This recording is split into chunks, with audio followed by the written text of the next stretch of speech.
Bismillahirrahmanirrahim. Assalamualaikum warahmatullahi wabarakatuh. Alhamdulillahirabbil alamin. Wassalatu wassalamu ala asyrafil anbiya'i wal mursalin sayyidina wa maulana Muhammadin wa ala alihi wa sahbihi ajma'in. Amma ba'du. Selamat menunaikan ibadah puasa dan ibadah-ibadah lainnya kepada para pemirsa di rumah. Semoga amal ibadah kita diterima oleh Allah Subhanahu wa taala. Amin ya rabbal alamin. Hari ini Jumat 1 Mei 2020, kembali kami dari gugus tugas percepatan penanganan COVID-19 Kabupaten Tapin akan menyampaikan update terbaru hari ini. Dapat kami sampaikan sebagai berikut. Yang pertama, pelaku perjalanan yang tercatat dan terlaporkan berjumlah 639 orang.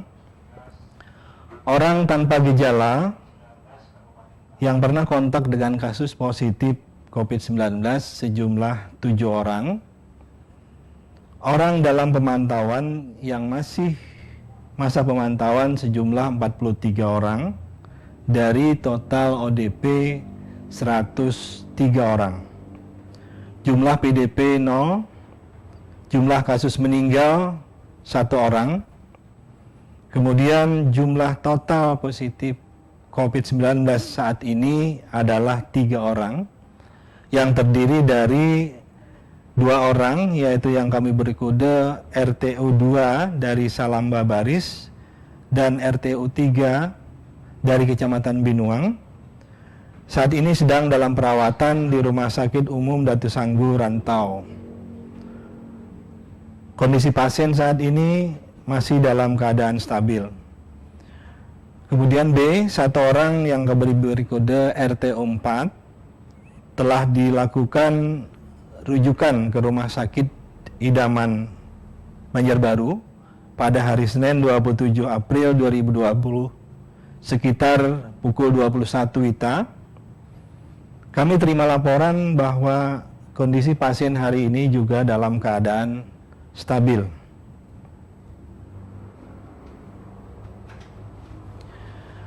Kemudian dapat kami sampaikan pula bahwa telah dilakukan pemeriksaan rapid diagnostic test terhadap ODP dan kontak serumah. Jumlah total pemeriksaan RDT yang telah dilakukan sampai dengan hari ini adalah 179 orang. 62 orang diantaranya reaktif, dan apabila dirinci menurut Puskesmas, maka dapat disampaikan sebagai berikut. 1. Puskesmas Binuang 7 orang, Puskesmas Hatungun 1 orang, Puskesmas Tambarangan 17 orang, Puskesmas Salamba Baris 30 orang, Puskesmas Tambaruntung 3 orang, Puskesmas Pandahan 0, Puskesmas Banua Padang 2 orang, Puskesmas Lukpaikat 0, Puskesmas Tapin Utara 1, Puskesmas Bakarangan 0, Puskesmas Baringin 0, dan terakhir Puskesmas Margasari 1.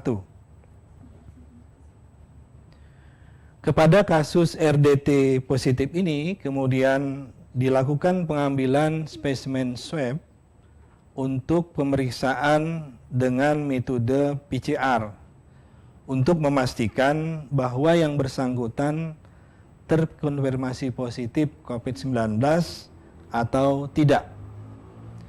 Pengambilan swab pertama telah dilakukan pada hari Selasa 28 April 2020 pada pukul 20.30 WITA kepada ODP dengan RDT reaktif sejumlah 30 orang. Dan kemudian dilanjutkan pada hari Rabu 29 April 2020 pukul 21 WITA untuk pengambilan swab yang kedua Saat ini kita menunggu hasil dari Balai Besar Teknologi Kesehatan Lingkungan dan Pencegahan Penyakit Kementerian Kesehatan di Banjarbaru. Para pemirsa yang berbahagia, ingin kami sampaikan sekali lagi strategi penanganan COVID-19 di Kabupaten Tapin yang telah dilaksanakan. Yang pertama, COVID-19 sangat berdampak pada aspek kesehatan, kehidupan keagamaan, ekonomi, dan sosial kemasyarakatan. Sehingga penanganan COVID-19 Kabupaten Tapin melibatkan seluruh komponen, yaitu pemerintah daerah, TNI, Polri, MUI Kabupaten Tapin, tim penggerak PKK Kabupaten Tapin, hingga tim penggerak PKK Kelurahan dan Desa, organisasi keagamaan, organisasi kemasyarakatan dan kepemudaan, dunia usaha, RT, RW, dan masyarakat secara luas. Yang kedua, patroli gabungan TNI, Polri, Pol PP, dan BPBD untuk membubarkan tempat-tempat kerumunan orang dalam upaya membackup himbauan social distancing dan physical distancing atau menjaga jarak fisik yang cenderung diabaikan oleh sebagian masyarakat.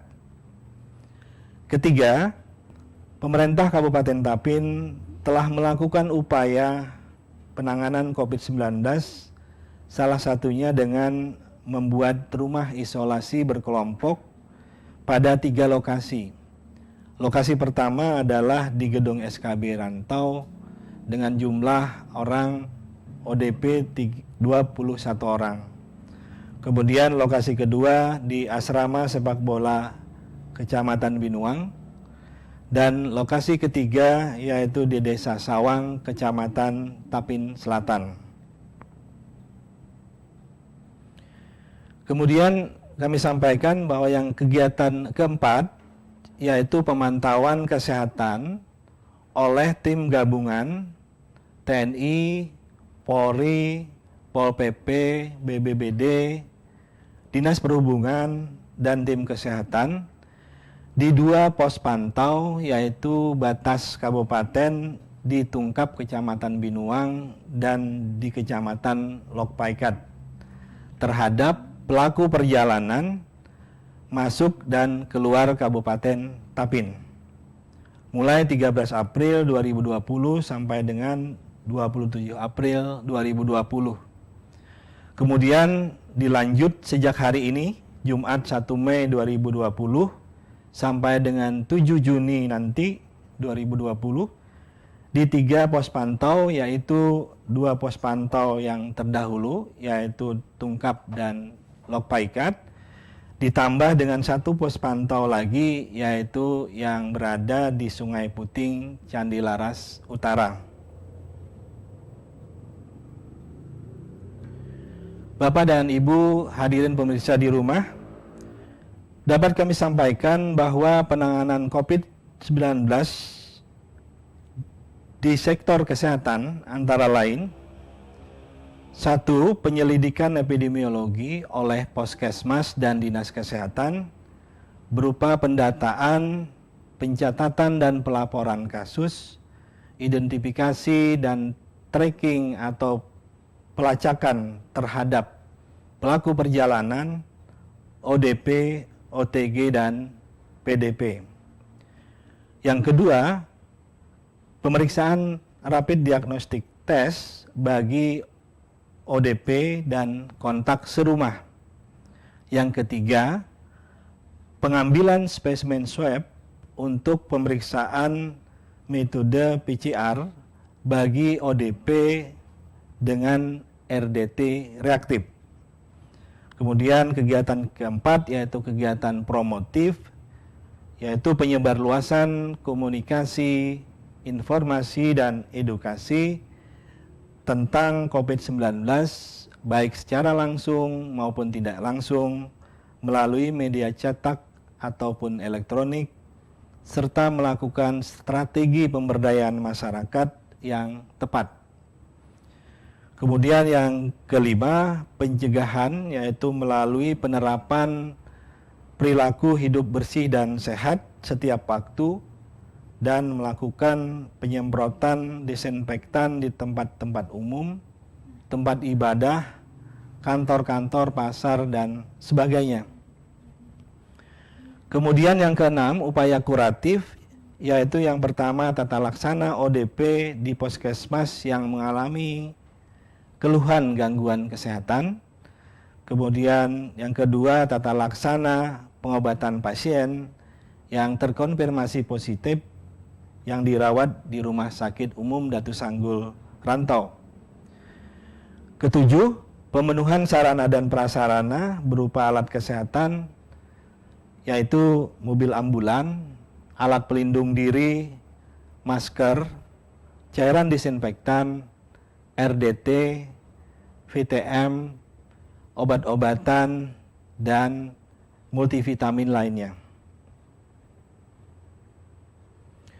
Kemudian, kegiatan berikutnya adalah meningkatkan peran gugus tugas di tingkat kecamatan, desa, RT, RW dalam memantau setiap warganya yang datang dari wilayah terjangkit atau transmisi lokal maupun warga yang bergejala COVID-19 dan melaporkan ke puskesmas.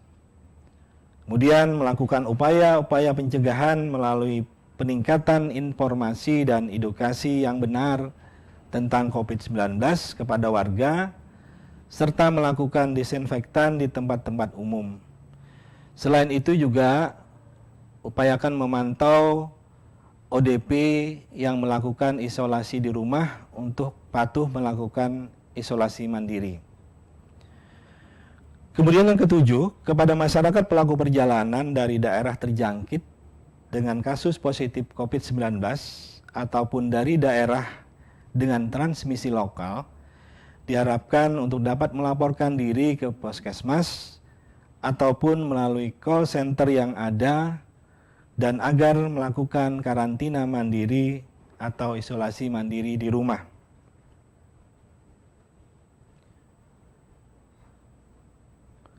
Kami menghimbau kepada seluruh masyarakat untuk melakukan social distancing dan physical distancing. Physical distancing sangat penting untuk memerangi pandemi COVID-19. Kita harus melakukan segala upaya untuk sebisa mungkin menjaga jarak secara fisik untuk melindungi diri dan orang lain dari infeksi virus corona. Dengan menjaga jarak minimal 2 meter, maka orang yang terinfeksi tidak akan menularkan ke orang lain dan orang yang sehat tidak akan tertular dari yang sakit. Sehingga dengan ini kami himbau untuk tetap tinggal di rumah, beribadah dan beraktivitas di rumah. Kesembilan, mencuci tangan pakai sabun dengan air bersih mengalir. Melindungi diri dari penularan COVID-19 di masyarakat bisa dilakukan dengan cara paling sederhana, yaitu mencuci tangan pakai sabun. Perlu dipahami bahwa COVID-19 dapat menular melalui 2 cara, yaitu secara langsung maupun tidak langsung. Secara langsung dari droplet itu bila mana pasien batuk. Saat batuk, droplet akan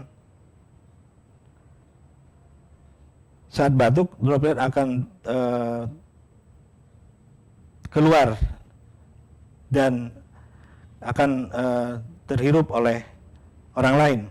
Sedangkan secara tidak langsung, di mana droplet juga bisa menempel pada benda-benda yang bila disentuh akan menjadi sumber penularan. Maka upayakan saat tangan tercemar untuk tidak menyentuh area wajah, terutama mulut, hidung maupun mata sebelum mencuci tangan. Dengan mencuci tangan pakai sabun, virusnya akan mati, virus akan hancur bila bertemu dengan sabun, dan di bawah air mengalir. Cuci tangan yang dianjurkan juga harus dilakukan minimal 20 detik. Harus dilakukan dengan benar pada semua permukaan tangan, punggung tangan, sela-sela jari sampai ujung-ujung kuku di bawah air mengalir. Yang berikutnya, selalu menggunakan masker pada saat keluar rumah. Masker dapat mencegah terhirupnya mikrodroplet. Masker juga melindungi mulut dan hidung dari percikan droplet dari orang lain. Kemudian 11, makan makanan bergizi, yaitu makanan yang seimbang baik kuantitas maupun kualitas. Mengandung karbohidrat, protein, lemak, vitamin dan mineral, serta konsumsi air putih dengan jumlah yang cukup untuk menunjang status gizi yang baik dan mendukung daya tahan atau imunitas tubuh. Yang ke-12, aktivitas fisik dan olahraga yang cukup untuk menjaga kebugaran tubuh. Yang terakhir, kepada pasien dan keluarga yang datang berobat ke puskesmas atau rumah sakit, kami himbau untuk jujur kepada petugas kesehatan tentang riwayat kesehatan dirinya. Apakah telah melakukan perjalanan dari zona merah atau daerah terjangkit COVID-19 atau kontak erat dengan kasus terkonfirmasi positif COVID-19 untuk menghindarkan penyebaran penyakit kepada pasien lain atau kepada petugas kesehatan. Demikian yang dapat kami sampaikan pada hari ini.